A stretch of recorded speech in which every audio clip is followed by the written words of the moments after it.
का भइल? हमार 20 के note.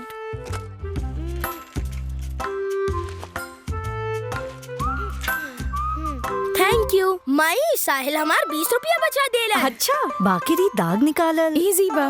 Surf Excel easy wash के फर्स्ट क्लास सफाई 20 रुपया में। तुम नेक्स्ट शिफ्ट में आना। Sir please come. हम दोनों next. Success should not go to your head but to your heart. Denver, the scent of my success.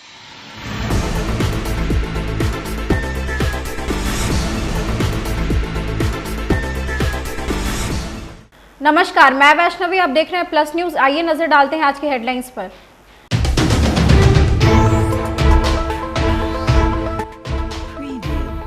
केंद्रीय गृह राज्य मंत्री नित्यानंद राय ने आरजेडी पर पलटवार किया।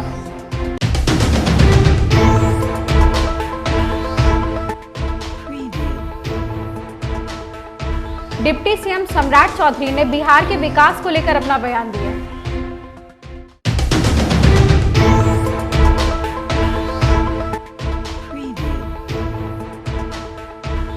मुकेश सहनी से मिलने पहुंचे पूर्णिया सांसद पप्पू यादव।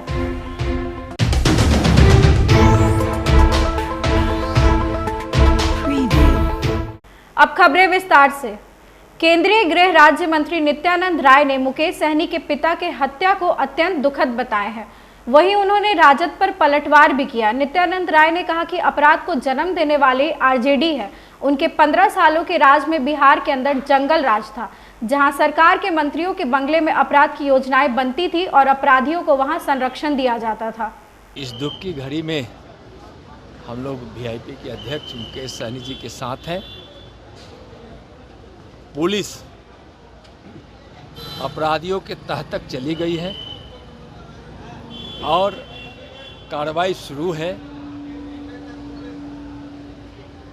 सरकार बड़ी तत्परता से और गंभीरता से उस विषय को लिया है। इस दुख की घड़ी में मुकेश जी के साथ हम लोग हैं। जो भी अपराधी है उस पर कठोर से कठोर कार्रवाई होगी। एसआईटी माननीय नीतीश जी की सरकार गठित कर दी है और अपराधी लगभग पुलिस के घेरे में आ चुके हैं। जल्द ही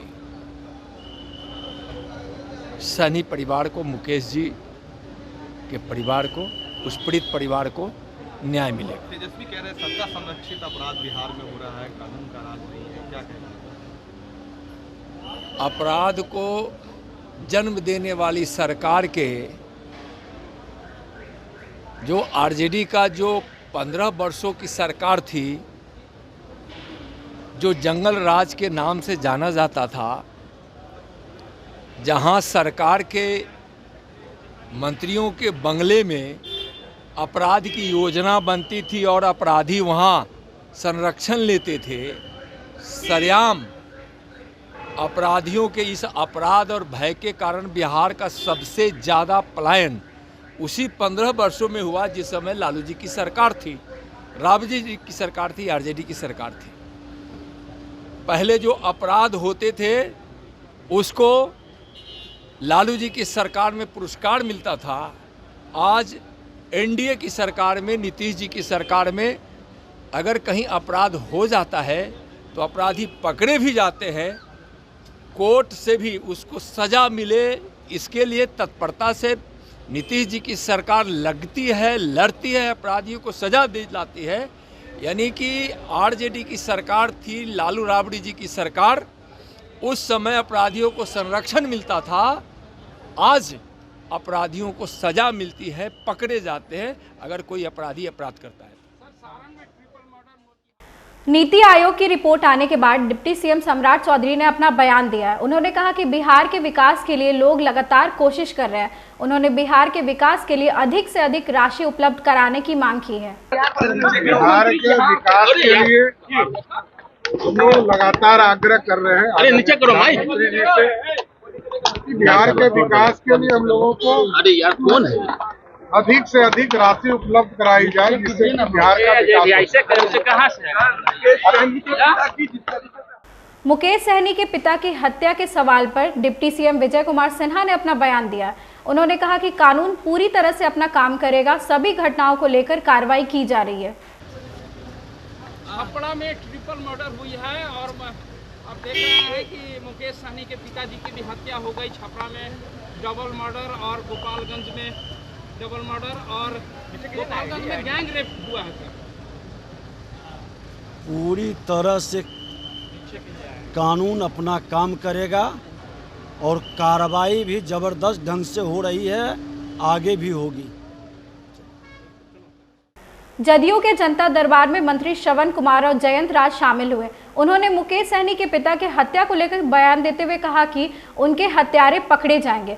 वहीं नीति आयोग की रिपोर्ट में बिहार के फ्लॉप रहने पर मंत्री श्रवण कुमार ने कहा कि मुख्यमंत्री की अगुवाई में हर क्षेत्र में बिहार में तरक्की हुई है, बिहार में शासन व्यवस्था बेहतर है। प्रतिनिधियों का जन सुनवाई कार्यक्रम माननीय मुख्यमंत्री श्री नीतीश कुमार जी के निर्देश पर लंबे अरसे से पार्टी कार्यालय में किया जा रहा है और जन सुनवाई कार्यक्रम जिस विभाग के मंत्री का तिथि तय रहता है उसके हिसाब से उनके विभाग के भी समस्या लेकर लोग आते हैं और जिस विभाग के मंत्री नहीं रहते हैं कभी कभी उस विभाग की भी समस्या यहाँ पर आ जाती है। हम लोग समझ बूझ करके संबंधित अधिकारियों को फ़ोन से संसूचित कर देते हैं, फ़ोन से जानकारी दे देते हैं कि संबंधित मामले का आप निष्पादन करें, समाधान करें, जो विधि सम्मत है, जो नियम संगत है, उस पर जल्द से जल्द कार्रवाई करके इनको न्याय दिलाइए, इनको सहायता कीजिए, इनके कार्यों का निष्पादन कीजिए। ये निर्देश संबंधित अधिकारी को देते हैं और उसका फलाफल भी देखने को मिल रहा है। बाकी अपने विभाग से संबंधित जो भी काम रहते हैं उसका भी निदान हम लोग निकालते हैं। तो जन सुनवाई कार्यक्रम से सिर्फ हम अपने राजनीतिक सामाजिक कार्यकर्ता का समस्या हल नहीं बल्कि आम जनता भी आ जाती है, उनके भी सवाल को हल करने की दिशा में हम लोग पहल करते हैं। वीआईपी सुप्रीमो मुकेश सहनी के पिता जीतन सहनी की हत्या का मामला अब राजनीतिक रंग लेने लगा है। पूर्णिया के सांसद पप्पू यादव मुकेश सहनी के पैतृक घर बिरौल पहुंचकर मुलाकात की है। वहीं पप्पू यादव ने कहा कि इस दुख की घड़ी में सभी लोग उनके साथ हैं। शासन और प्रशासन इस मामले को लेकर गंभीर है। बिहार को अपराध मुक्त बनाने के लिए सभी लोगों को एक साथ मिलकर काम करने की आवश्यकता है।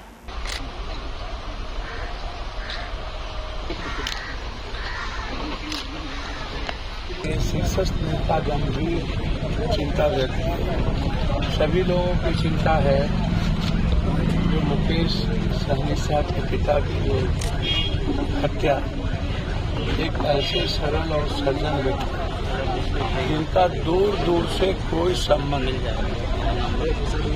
कोई भी किसी व्यक्ति के साथ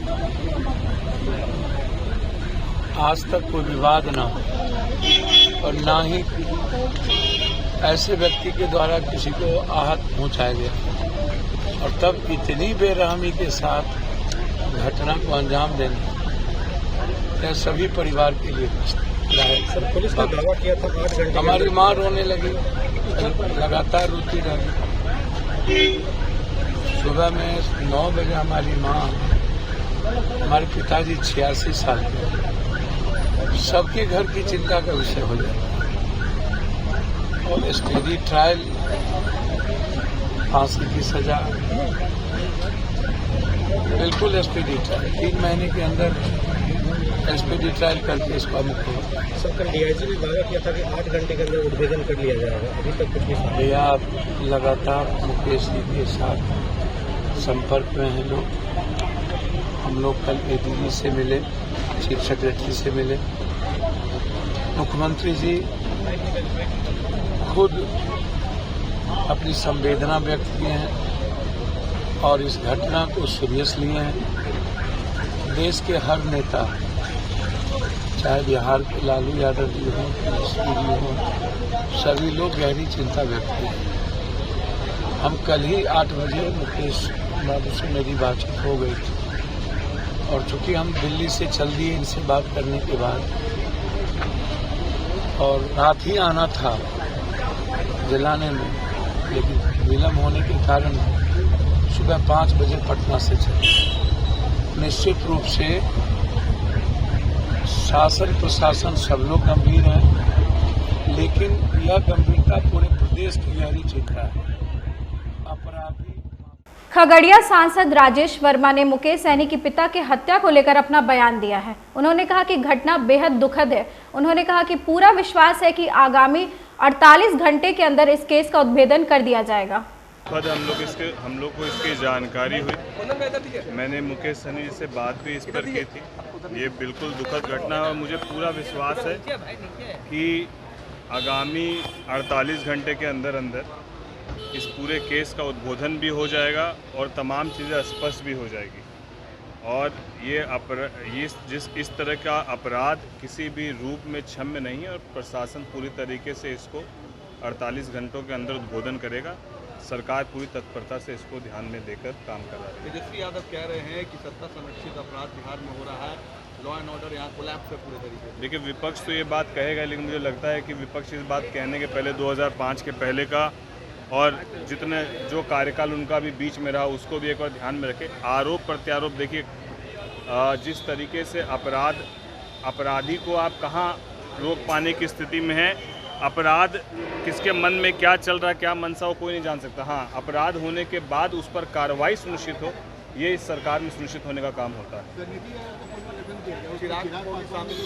जी नहीं, बिल्कुल हम लोग हमारे नेता को और सिर्फ चिराग पासवान जी को नहीं, चिराग पासवान जी के साथ आदरणीय जीतन राम मांझी जी, ललन सिंह जी, सबको उसमें सम्मान दिया गया, जगह दी गई। हम लोग सबका सम्मान करते हैं, माननीय प्रधानमंत्री जी का धन्यवाद करते हैं।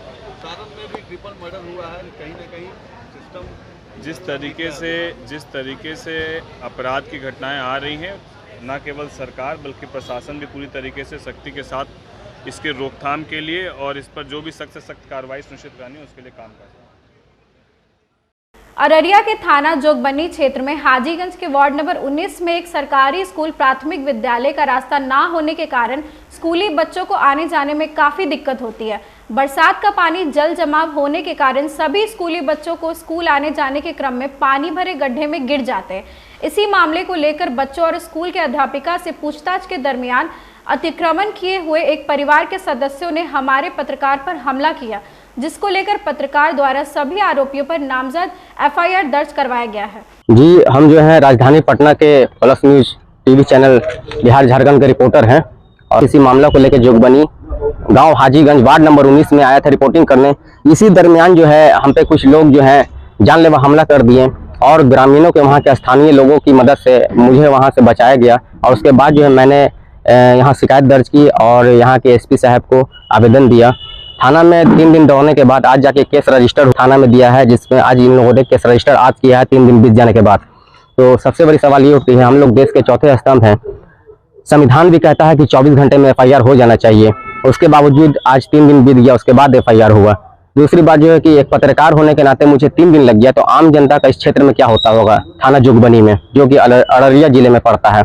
मैं यहाँ रिपोर्टिंग के दरमियान स्कूली बच्चों से सड़क पर जल जमाव था, उसी दरमियान पूछताछ कर रहा था और इस प्राथमिक विद्यालय हाजीगंज वार्ड नंबर 19 के स्कूल के प्रधान अध्यापिका से और सभी आम लोगों से उसी दरमियान जो है कुछ 1-2 महिला मुझे गेट पे अपने घर में घिंच ली और मारपीट की, मेरा मोबाइल छीन ली, तोड़ दी, मेरे से करीबन 339 रुपया छीन लिया गया। और सबसे बड़ी बात है कि पत्रकार हम लोग अगर सुरक्षित नहीं है कहीं भी, अपने एक बिहार के पत्रकार हम हैं, पटना से रिपोर्टिंग करने के लिए अररिया आते हैं, जब यहाँ हम लोग सुरक्षित नहीं है तो हम लोग को कैसे आखिर सुरक्षा मुहैया कराई जाएगी। समित व्यवहार की गई, मारपीट की गई, छिनतई की गई मेरे साथ और जो है मेरे पे जानलेवा हमला किया। मैंने जो है उन लोगों का कभी उन लोगों को बारे में जानता नहीं था, यहाँ के कुछ स्थानीय गाँव के निवासी हैं, उन लोगों ने मुझे नाम बताया तो मैंने सभी आरोपियों पर नामजद एफआईआर करवाया है, जिनका नाम है समीना खातून, पति सलाउद्दीन अंसारी और उनके परिवार के अन्य सदस्य हैं। उनका बेटा है 1 लाख, उम्र करीबन 28-30 साल, उनकी बेटी है शहजादी, उम्र करीबन 30-35 वर्ष, पिता सलाउद्दीन अंसारी, ग्राम हाजीगंज वार्ड नंबर 19 थाना जोगबनी जिला अररिया के सभी यहाँ के निवासी हैं। यही लोगों ने मुझ पर आपराधिक जैसी घटनाओं को अंजाम देने की और जानलेवा हमला करने की कोशिश की। संविधान कहता है कि पत्रकार को हर तरीके से आज़ादी है, स्वतंत्रता है, देश का सर्वोच्च न्यायालय सुप्रीम कोर्ट भी ये कहता है कि पत्रकार को मौलिक अधिकार है, हर तरीके से उसको आज़ादी और स्वतंत्रता दी जाएगी। सरकार भी यही बात कहती है, चाहे वो केंद्र की हो या हमारे माननीय सूबे के मुख्यमंत्री नीतीश कुमार भी। 3 दिन पे अगर मेरे साथ FIR हुआ है, मेरे साथ घटना हुई है, तो कार्रवाई क्या 30 दिन पे होगी या 365 दिन पे होगी। नया संविधान बना है, थाना में ये भी कहा गया कि नया संविधान यानी 1 जुलाई को जो नया संविधान संशोधन करके जो लागू किया गया है, सबसे पहला केस आप ही का है इस थाना में, जुगबनी में। तो आप देख रहे हैं सारी घटनाओं को मैंने खुद अपने मुंह से बयां किया है और सारी बातों को प्रकट किया है कि इस तरीके की दुर्व्यवहार की गई, मारपीट की गई, छिनतई की गई मेरे साथ, और जो है मेरे पे जानलेवा हमला किया। कोर्ट न्यायालय सभी से मैं गुजारिश करता हूं कि मेरे साथ न्याय किया जाए और जल्द से जल्द कानूनी कार्रवाई करके उन लोगों को अरेस्ट करके कानूनी प्रक्रिया और जो है अपनाया जाए, और ताकि भविष्य में कोई ऐसी घटना को अंजाम ना दे सके। कोई दूसरा ऐसा कोई कदम अगर उठाए पत्रकार को अगर हानि पहुंचाने के लिए, तो कोई दूसरा भी ऐसा खड़ा ना हो सके। इसी बातों के साथ मैं धन्यवाद करता हूं। मेरा नाम है शाहिर रहमान, मैं रिपोर्टर हूं प्लस न्यूज बिहार झारखंड। सीमांचल क्षेत्र के कटिहार जिले में अधिकांश क्षेत्र बाढ़ की चपेट में हर साल डूबा रहता है। हमारे संवाददाता ने बाढ़ ग्रसित क्षेत्र में जाकर जायजा लिया और लोगों से वहां की समस्या को भी जाना। यहाँ के लोग जान जोखिम में डालकर कोसी नदी पर नाव के सहारे गांव में आना जाना कर रहे हैं। आइए देखते हैं ये रिपोर्ट। छोड़ दिया गया है और वर्षा में बर्बाद हो रहा है, पानी में बालू हो, गिट्टी हो। कटिहार जिले के मलकाइन घाट का ये नज़ारा है जो 2 गांव को जोड़ता है, और ये पुल अभी तक नादारत है, अभी तक काम चल ही रहा है 3 सालों से, और क्या पता कब तक चलेगा। ये देखिए आगे जाके सड़क पूरा नाव में, पानी में डूबा हुआ नाव चल रहा है सड़कों पर। जी हाँ, कटिहार में सड़कों पर नाव चल रही है, गाड़ी मोटर की जगह सड़क पर नाव चल रहा है, लोग आगमन कर रहे हैं नाव के सहारे।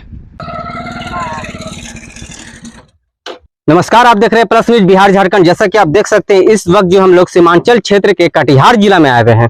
ये नज़ारा जो आप देख रहे हैं, मैं खुद इस वक्त नाव पे चढ़ा हुआ हूँ और सड़कें जो है नदारत है। आप देख रहे हैं हमारे कैमरामैन इधर कैमरा घुमा के दिखाने की आपको कोशिश की जा रही है दर्शकों को। ये यहाँ का हाल है, सड़कें जो है नदारत है, पूरी तरीके से बनी नहीं है। अर्ध निर्माण कार्य अभी चालू ही है पुल का। अभी तक 3 साल से गाँव वालों ने कहा कि 3 साल से ये काम चल रहा है, अभी तक कोई ऐसा अनुशंका भी नहीं लगाया जा रहा है कि 3 साल तक बनेगा, कि 10 साल तक बनेगा, कि 30 साल तक बनेगा, क्योंकि अभी तक 3 साल में ये हाल है पुल बनने का। तो आगे तो भगवान ही भरोसे कहा जाए क्या होगा नहीं होगा। यहाँ पे देख रहे हैं आप कुछ हमारे बीच जो हैं युवक हैं, युवती हैं, गांव के, आइए उनसे बात करते हैं, तमाम ऐसी बातें हैं जानने की कोशिश करते हैं। क्या नाम हुआ भाई आपका? नीतीश कुमार। कितना दिक्कत होता होगा आने जाने में जब बाढ़ आ जाता है, जैसा भी बाढ़ आया आपके गाँव में? बहुत दिक्कत है। जैसे कि कभी आपको कुछ हॉस्पिटल जाना हो या घर परिवार को कोई ऐसा संबंधित कार्य हो, शहर जाना हो, तो फिर कैसे आप लोग जाते हैं? मतलब कि नाव के सहारे। मतलब कि मुश्किल होता होगा गांव में? बिल्कुल, आने जाने में सब राहगीरों को दिक्कत हो रहा होगा, गांव वासियों को बहुत ज्यादा। अभी हमको जबरदस्ती पकड़ के लाया है कि चलिए आपको नाव चलाना होगा जी, हम नहीं चलाना चाहते थे आज। काफी देख रहे हैं, काफी जो है नीचे डीप तक पानी गया हुआ है। ये कोसी का पानी है। हमारे कैमरामैन नीचे का नजारा आपको दिखाने की कोशिश कर रहे हैं। ये नजारा जो है, ये नदी, कोसी नदी का पानी इधर बाढ़ आ गया है। कटिहार के आप लोग जेंट्स से तो जैसे तैसे नाव पे सवार होकर चल जाते हैं, लेकिन छोटे छोटे मासूम बच्चे, महिलाओं को तो काफी दिक्कत होता होगा। बहुत काफी। अभी मान लिया जाए शौचालय तो हम लोग का नहीं है जी, शौचालय नहीं है? नहीं है। दिक्कत है हम लोग को पूरा, अभी जाने आने का भी पूरा दिक्कत है। और मतलब कि मान लीजिए गांव में गर्भवती महिलाएं, छोटे छोटे बच्चे हैं, कभी ऐसा कुछ बीमारी हो जाए, हॉस्पिटल जाना इमरजेंसी में, तो कैसे मतलब जाते होंगे? बाढ़ आ गया तो क्या करेंगे, मजबूरी में हम लोग पड़ता है तो बहुत इधर से उधर से व्यवस्था करनी पड़ता है जाने का। देखने को मिल रहा है कि पुल काफी ऊंचा पर है। हाँ। लमसम उसका ऊंचाई जो 2 तल्ले इतना होगा, ठीक ना? ठीक। लेकिन सड़कें जो है काफी नीचे, तो कैसे होगा? फिर बाढ़ आएगा, फिर पानी आ जाएगा। कोई फायदा नहीं है, ये पुल बना के भी कोई फायदा नहीं, हम लोग को कोई सुविधा नहीं मिलेगा। अच्छा, ये गांव कौन सा हुआ? ये शाहपुर मलकाइन घाट। अच्छा, जिला कौन सा पड़ता है? जिला कटिहार। कटिहार जिला में, सीमांचल क्षेत्र में है ना। उनको मजबूर हो गए हैं, किसी तरह का सुख सुविधा नहीं है, अस्पताल नहीं है, सामुदायिक केंद्र नहीं है, किसी तरह का बात होता है अगर बरसात में सांप बिच्छू काट लेता है तो लोग अपना इलाज कहाँ करवाएंगे? गर्भवती महिलाएं अगर किसी तरह का प्रसव हो तो वो कहाँ जाएंगे अपना इलाज कराने के लिए? इसलिए कि अगर जो प्रेग्नेंट महिला है उनको रात में मतलब कि अगर ले जाना हो इमरजेंसी, अगर किसी तरह का आपातकालीन मामला हो तो कैसे बोले जाएंगे? आप देख रहे हैं हमारे पीछे का नजारा, ये हाल है। सड़कें जो है पूरी तरीके से बाधित हैं। वो जो है कि पूरा नदी में, तालाब में, ये जो बाढ़ का जो पानी उसमें समा गई है। और ये जो हाल आप देख रहे हैं, ये कटिहार जिले सीमांचल क्षेत्र का, ये कटिहार जिला को हम आपका ये नजारा दिखा रहे हैं। आप देख रहे हैं हमारे कैमरामैन दिखा रहे हैं, नाव पे जो है बाइक लगा हुआ है और इसी नाव के सहारे हम लोग भी नदी पार कर रहे हैं। और कैमरा पर्सन श्याम लाल के साथ मैं शाहिर, प्लस न्यूज कटिहार। पूर्णिया के कस्बा थाना क्षेत्र में हाईवे पर गाड़ी का छत खोलकर रील बनाती हुई युवती का एक वीडियो सामने आया है। वीडियो में देखा जा सकता है कि वह चलती गाड़ी पर खड़ी होकर रील बना रही है।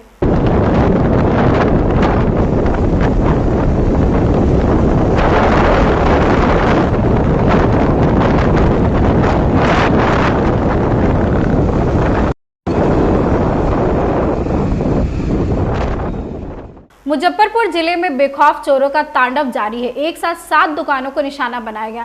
अलग अलग दुकान में घुसकर चोरी की घटना से पूरे इलाके में दहशत का माहौल बना हुआ है। बताया गया कि 10 लाख से अधिक की चोरी हुई है। सूचना के बाद मौके पर पहुंची पुलिस जांच में जुट गई है। क्या चीज का दुकान था? किराना दुकान था। कितना का क्षति हुआ आपका? 50,000 ऊपर का है। कितने दुकान में रात चोरी हुआ है? 7 दुकान में। इस चौक पे बराबर इस तरह का घटना का अंजाम होता है। क्या लग रहा है यहाँ का प्रशासन अपने ड्यूटी तैनात में रहते हैं क्या? प्रशासन सिर्फ दारू वाले के पीछे रहे, दुकान वाले के पीछे क्यों रहे? प्रशासन का उतना ही काम है। दारू वाले को पकड़ो, पैसा कमाओ, विशेष कोई मतलब नहीं प्रशासन। क्या चीज़ का दुकान था?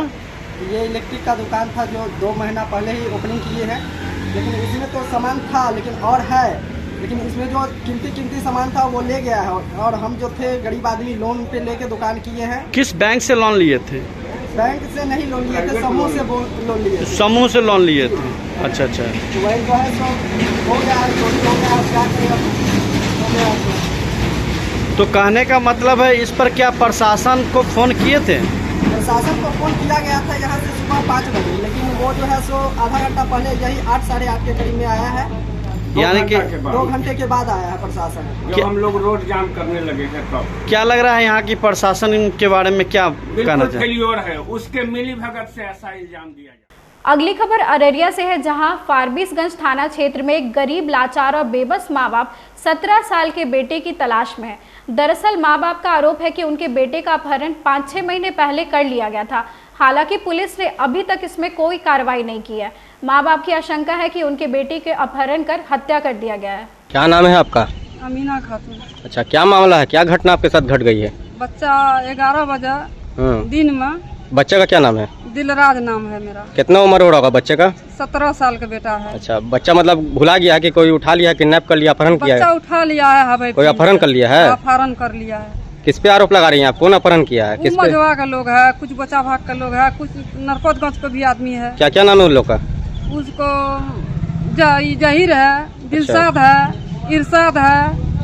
तो जैसे जब बच्चा जो है कि भुला गया या गुमशुदा हो गया या आपका आरोप है कि कोई अपहरण कर लिया, हाँ। तो बच्चा जैसे कि घर में था, कहाँ से मतलब गायब हुआ है बच्चा? हवाई फील्ड से सर गायब हुआ। अच्छा, कब का ये घटना कब का, कब गायब हुआ है? 5 महीना हो गया है सर। तारीख बताइए। 30 जनवरी 2024।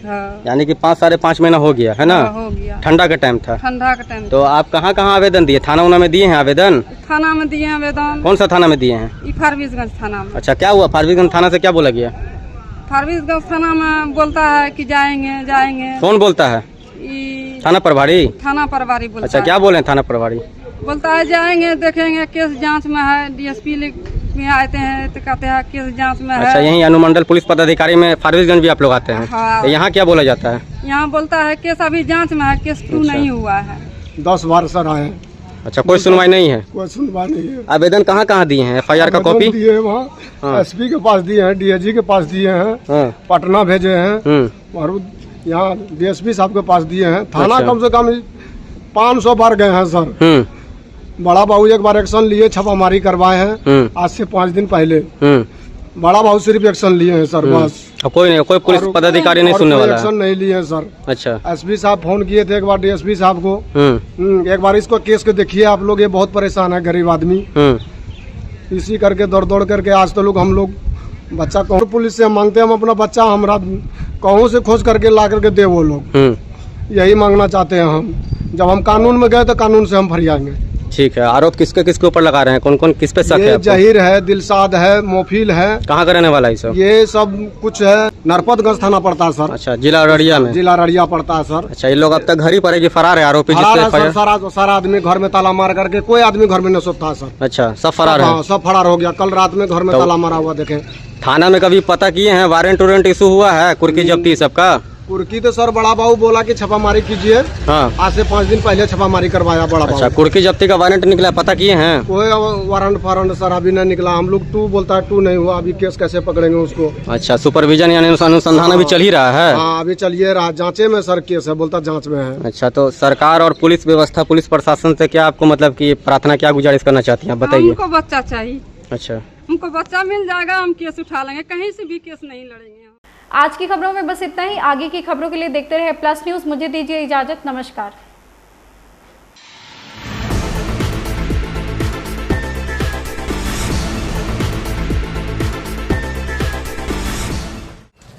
स्कूले खातिर तैयार? 1942 भारत छोड़ो आंदोलन, 1947 भारतीय स्वतंत्रता। पर कहाँ से रहल बाड़ा? यहाँ से। हर दिन हॉर्लिक्स हर दम में रेडी, काहे कि हॉर्लिक्स प्रमाणित बा एकाग्रता बढ़ावे खातिर, जवना से बाचा बनी हन शापा। और ऑर्डर्स, लेट नाइट होगी, तू किचन देख, डिलीवरीज मैं कर दूंगी। पीरियड्स में समझ लो पीरियड्स भूल ही गई, क्योंकि स्टे फ्री सिक्योर एक्सेल की लीग लॉक टेक्नोलॉजी दे 12 घंटों तक प्रोटेक्शन। स्टे फ्री सिक्योर एक्सेल, दिन तुम्हारे साथ चलेगा।